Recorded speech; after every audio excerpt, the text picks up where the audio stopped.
అందరికీ ఒక బలం కావాలి, మనకు అధికారం మన చేతికి రావాలి.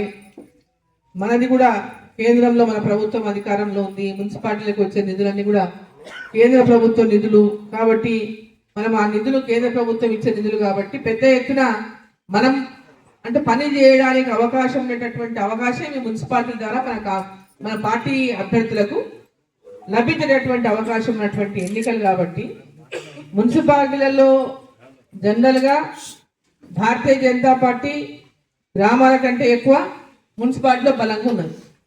మరి అవకాశాన్ని పూర్తిగా సద్వినియోగం చేసుకోవాల్సినటువంటి బాధ్యత మన అందరిపైన ఉంది. ఇప్పుడు అమర్చింత కానీ ఆత్మకూరు కానీ రెండు చిన్న మున్సిపాలిటీలు అయినా ప్రతి వార్డు మీద కూడా మనం దృష్టి పెట్టాల్సినటువంటి అవసరం. ఆత్మకూరు అందరి చేతులు లేపండి, ఎంతమంది వచ్చి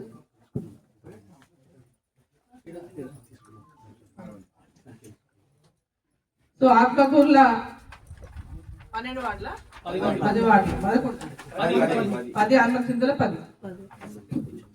10 వార్డులలో ఆ 10 వార్డులలో మనం ముందు క్యాండిడేట్ ఎవరెవరు ఆశిస్తున్నటువంటి క్యాండిడేట్లు ఒకరు ఆశించవచ్చు, ఇద్దరు ఆశించవచ్చు, నలుగురు ఆశించవచ్చు, చెప్పలేము ఎవరెవరు అక్కడ ఉన్నటువంటి రిజర్వేషన్స్ రేపు మనకు అందాజుగా తెలుస్తాయి. ఎక్కడ ఎస్సీ అవుతుంది, ఎక్కడ ఎస్టీ అవుతుంది, బీసీ జనరల్ కూడా ఎన్ని అవుతుంది మీకు ఒక అందాజు కొంచెం అటు ఇటు కావచ్చు. కాక జనరల్ బీసీ అయ్యేటివే కొంచెం అటు ఇటు తేడా అవుతుంది తప్ప మిగతావన్నీ కూడా మనకు ఆల్రెడీ ఫిక్స్డ్ ఉంటాయి. విమెన్ అనేది డిప్పు తీస్తారు ఏది ఉమెన్ అవుతుంది అనేది. మరి ఎవరైనా సరే అక్కడ ఉమెన్ ఉంటే ఎవరు పెట్టాలి, జనరల్ ఉంటే ఎవరు ఉండాలి, బీసీ ఉంటే ఎవరు ఉండాలి.